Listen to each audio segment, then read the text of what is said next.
योगेंद्र, आप देख रहे हैं बड़ी खबर। बड़ी खबर में हम बात करेंगे हर अभिभावक का ध्यान इस बात पे था कि 12th में उनके बच्चों की क्या स्थिति रहेगी, 10th में क्या रहेगी, क्योंकि एक तो कोरोना की स्थिति यहाँ, उससे निपटने के लिए हर व्यक्ति उसी अंदाज से अपने को सेव करके चल रहा था। लेकिन बात बच्चों के भविष्य की है और ये अलग तरह का एक पैटर्न और कहें कि एक अलग तरह का दौर है जिसे हम सब लोगों का सामना करना पड़ता है। हम कुछ चीजें खो पा रहे हैं, कुछ हमें इससे लेसन भी मिल पा रहा है। लेकिन यहाँ बड़ी बात है कि 12वीं और 10वीं के बच्चों का क्या होगा। 10th के लिए तो चले इंटरनल असेसमेंट और वहाँ पे लोकल, लेकिन 12वीं क्लास के बच्चे कॉलेज में जाते हैं, वो अपने भविष्य की उस दहलीज पे पांव रखने की कोशिश करते हैं।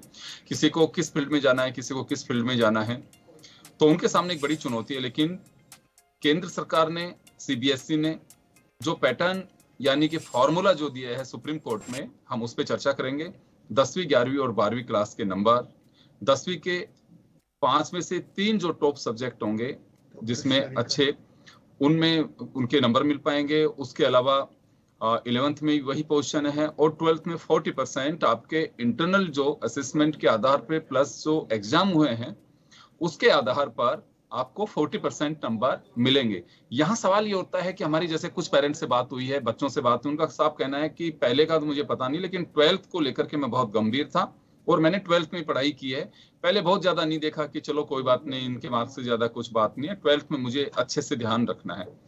ऐसे बच्चे, ऐसे अभिभावक और बच्चे का असेसमेंट हम कैसे कर सकते हैं बिना एग्जाम के, कुछ ऐसे पहलू हैं जिनको लेकर के हम चर्चा करेंगे। और लेकिन फिर भी अभिभावक और बच्चे के सामने अभी भी ऑप्शन है, वो एग्जाम दे सकता है। उसके लिए बाकायदा एक कमेटी बनाई जा रही है। आपको एक पर्टिकुलर टाइम पीरियड तक आपको फॉर्म फिल करना पड़ेगा या फिर आपको इन्फॉर्म करना होगा सीबीएसई को कि मैं आपके इस एजेंडे से खुश नहीं हूं, आपके इस पैटर्न से मेरी नाखुशी है।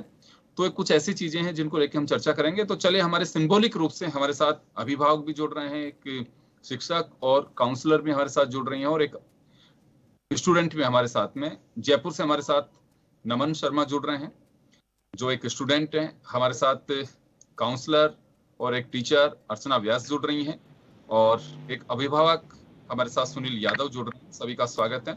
मैं सबसे पहले नमन आपके पास आना चाहूंगा। आप फॉर्मूला आपने देख लिया होगा, आपका, आपके फ्रेंड्स का क्या रिएक्शन है इस पे? मैं ऐसा मानता हूँ कि ये जो 10th 11th 12th का है, तो मैं इसकी सहमति में हूँ कि हमें एक पूरा मौका दिया जा रहा है कि अगर कोई बच्चा 10th क्लास में हो, कि कई मेरे दोस्तों का ये मानना था कि हम 10th क्लास में नहीं पढ़ पाए या फिर हमारी कुछ प्रॉब्लम्स थी और 11th को तो ऐसा कोई ज़्यादा सीरियसली लेता नहीं। आपकी आवाज कम आ रही है। अब सही है sir?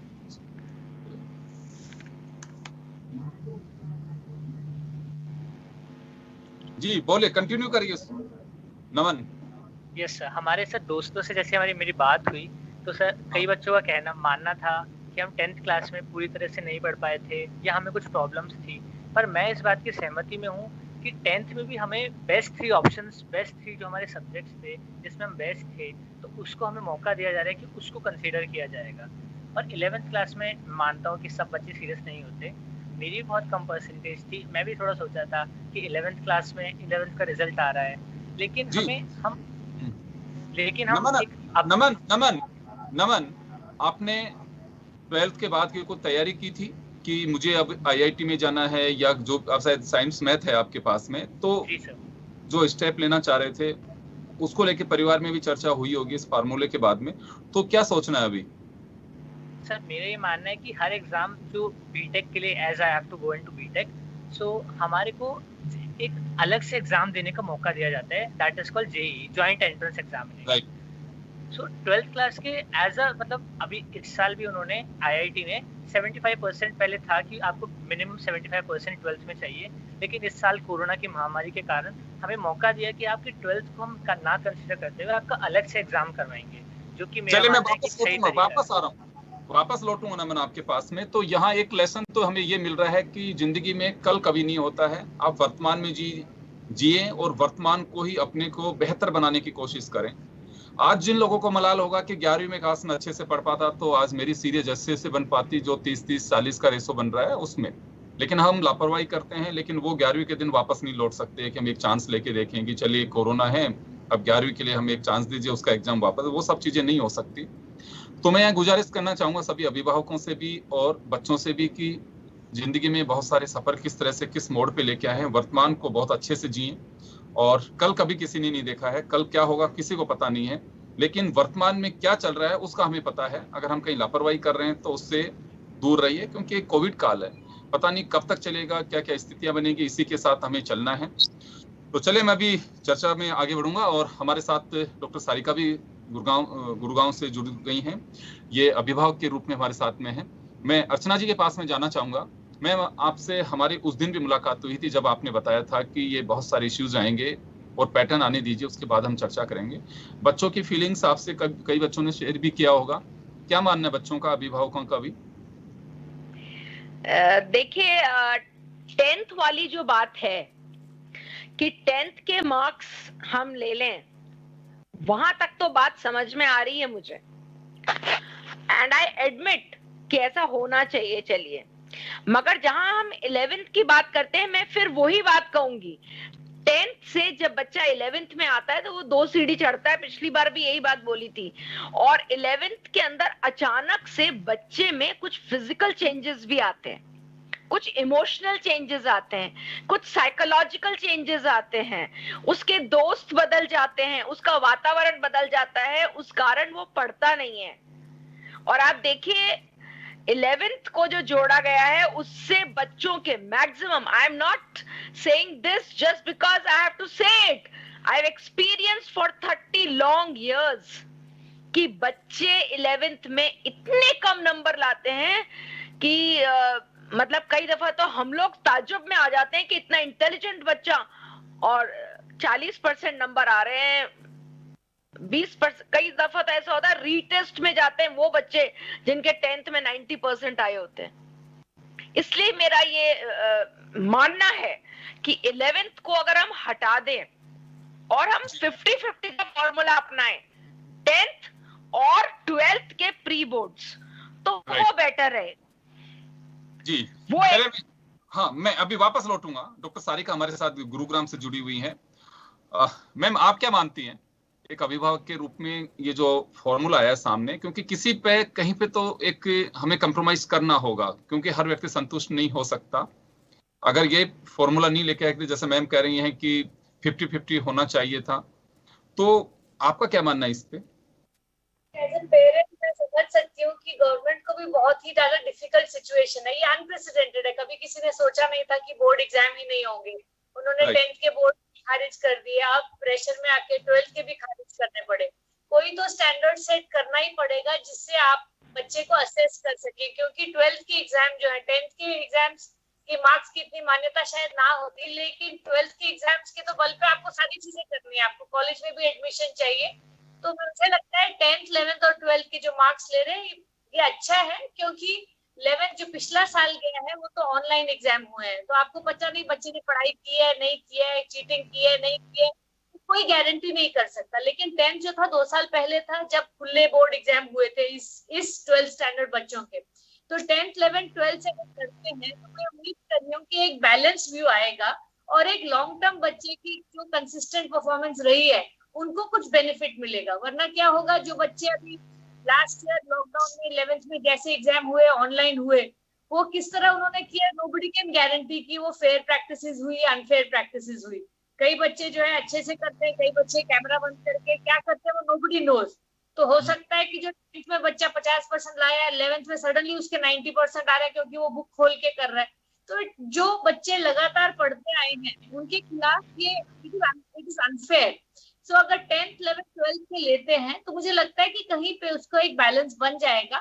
C no formula is going to work. कोई भी फॉर्मूला इस समय सभी को खुश कर नहीं सकता, लेकिन under the present circumstances I accept this as a reasonable norm and I think it is okay. I'm sure ma'am nobody is going to be happy about it, but some sort of a fair practice should be there. The children who have been studying well should get a benefit out of it. जो बच्चा 10th में भी 90% लाया, 11th में भी 90% लाया, 12th में भी 90% लाया, उसको तो कोई दिक्कत वाली बात नहीं होगी।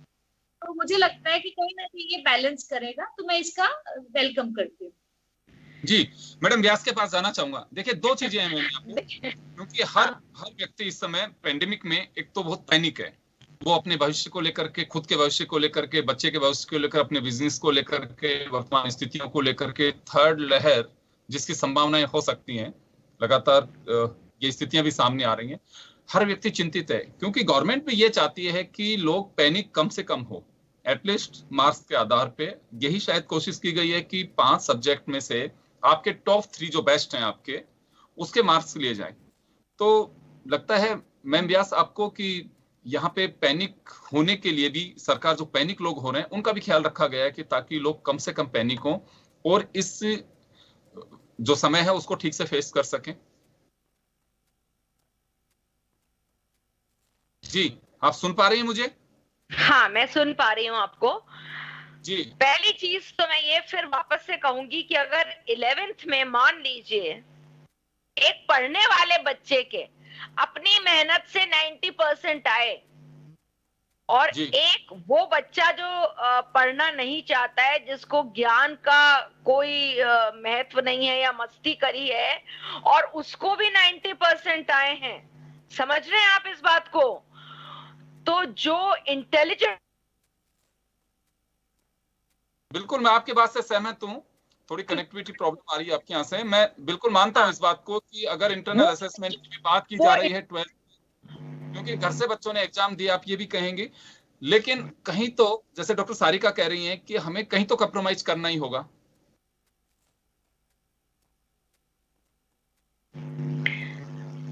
सारिका मैम, मैं आपकी बात से सहमत हूँ, मगर मेरी एज अ टीचर, क्योंकि मैं उन बच्चों को देखती हूँ जो बहुत मेहनत करते हैं, और उनको जब आप एक कम पढ़ने वाले बच्चे, शैतान बच्चे के समकक्ष खड़ा कर देते हो कि भाई ये तो यही फॉर्मूला यूज होना था इसलिए ये यूज हुआ, तो कहीं ना कहीं देखिए है ना, बच्चे के अंदर हताशा आती है। हाँ, generally most of the students जो बिल्कुल नहीं पढ़ते थे, उनके लिए हो सकता है 11th में जो चीटिंग की होगी या नकल करी होगी या जो भी किया होगा उसके थ्रू वो पास हुए होंगे, उससे उनको आगे बढ़ने को तो मौका मिल जाएगा। मगर क्या हम एक जनरेशन की पूरी खेप को बिना मानसिक मेंटल डेवलपमेंट के आप आगे भेज रहे हो, और वहां जाकर वो क्या करेगा? आपको मालूम है, नौकरी पाना आजाद है, मगर नौकरी को करना सफलतापूर्वक ये मुश्किल है। बच्चा लेकिन दुनिया के सामने चुनौती है। देखिए, ये पेंडेमिक जो है, इसमें दुनिया के सामने एक अलग तरह की चुनौती है। इसमें मुकाबला भी करना है, क्योंकि आपके पास में कुछ ऐसी स्थितियां है नहीं। क्योंकि क्या होगा फ्यूचर का, अभी तो कोविड की जो थर्ड वेव आएगी, अभी तो लोगों को यही मानना है कि हम वर्तमान में जो स्थिति है एक बार उसका मुकाबला करें। क्योंकि बहुत सारे पेरेंट्स ऐसे भी हैं कि जिन्होंने सोचा होगा 1 साल पहले कि मेरे बच्चे को मैं तैयारी उस हिसाब से कराऊं कि कहीं फॉरेन उसको भेजना चाहूंगा मैं पढ़ने के लिए, या फिर मैं कहीं पे उसको IIT के लिए भेजना चाहूंगा, या फिर वो MBBS कराना चाहेगा। बहुत सारे अपने अपने कोई MBA की सोच रहा होगा। लेकिन अभी मैक्सिमम पेरेंट्स से जो हमारी बात हो, ये चाहते हैं कि नहीं साहब, फिलहाल तो हम बच्चे को बाहर नहीं भेजना चाहते हैं। मेरा एक ही सवाल वो है कि 11th के मार्क्स ना जोड़े जाएं, 10th और 12th प्री बोर्ड्स के मार्क्स जोड़कर बच्चों को नंबर दिए जाने चाहिए, क्योंकि 11th बहुत सारे बच्चों को डुबो भी सकता है और तैरा भी सकता है, because it is very tentative. बिल्कुल। सुनील यादव हमारे साथ जुड़ गए हैं, वो एक अभिभावक हैं, उनकी भी मैं फीलिंग्स लेना चाहूंगा यहाँ पे। सुनील, आपके पास आना चाहूंगा मैं। ये जो फॉर्मूला दिया है अभी 30-30-40, अभिभावकों में किस तरह की चर्चा है? बच्चों से चर्चा, किस तरह की देखिए चर्चा? देखिए सर, ये जो फॉर्मूला दिए है, इस फॉर्मूला में जो 11th क्लास का जो मार्क्स की बात है, तो 11th क्लास के मार्क्स की बात भी है देखिए, कि आपके यहाँ से ऑडियो डिस्टर्ब हो रहा है। आपके यहाँ से जब बोलते हैं तो आवाज आपकी डिस्टर्ब कर रही है, तो ईपी हटाइए आप। जी, आपके यहाँ से बहुत साउंड आ रहा है।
That 10th and 12th should be given a priority. जी, सारिका जी कुछ कह रही हैं आप?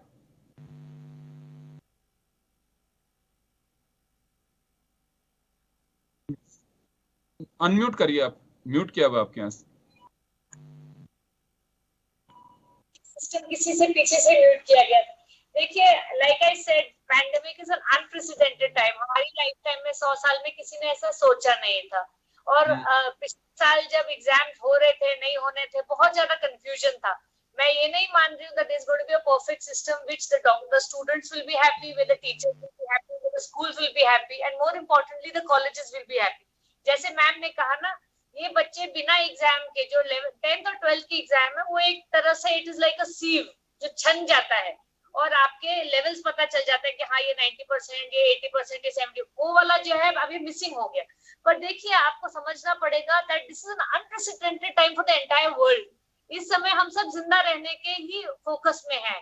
We don't want to expose our children, we don't want कि लाखों बच्चे स्कूल जाएं, एक्सपोज हो सेंटर में। तो कहीं ना कहीं आपको कॉम्प्रोमाइज करना पड़ेगा। हाँ, हो सकता है ये वाला जो एक जनरेशन है, एक बैच जो है बिना एग्जाम के चला जाएगा, तो चलिए फ्यूचर में चल के ये भी एक पता चल जाएगा कि एग्जाम्स की कितनी इंपॉर्टेंस है। 10 साल बाद मैं as a human experiment we can see that this generation does well in their jobs and their colleges, then we will understand कि बच्चों पे 10th और 12th की जो एग्जाम के ऊपर हम लोग पेरेंट्स कितने सालों से फोकस कर रहे हैं, हो सकता है उसकी जरूरत ही ना पड़े। तो सीबीएसई का जो मोटो है, कंटिन्यूअस लर्निंग को वो जिस तरह असेस करना चाहते हैं, 12 महीने जो इंटरनल एग्जाम्स भी मैटर करते हैं, आपके टेस्ट भी मैटर करते हैं, continuing education, maybe that will reduce the pressure of exams both on the parents and the children. I'm just saying that it's not a perfect solution, but just accept it and move on. Because मुझे नहीं लगता कि जैसे entrance exam है, वो तो entrance exam फिर भी होंगे। जितने भी प्रोफेशनल कॉलेजेस हैं वो तो एग्जाम के बिना एक्सेप्ट करेंगे ही नहीं। बाकी कॉलेजेस में अगर बच्चे चले भी जाते हैं बिना एग्जाम के, बिना मार्क्स के, तो in future maybe we will know कि शायद एग्जाम की जरूरत ही ना पड़े फ्यूचर में। डॉक्टर सारिका, मैं हमारे साथ सुनील यादव जुड़े हुए हैं। सुनील जी, आपके पास आना चाहूंगा। क्या सोचते हैं अभिभावक की इस फॉर्मूले को लेके? आपके यहाँ से म्यूट है सुनील जी, म्यूट है, अनम्यूट करिए इसे, अनम्यूट करिए।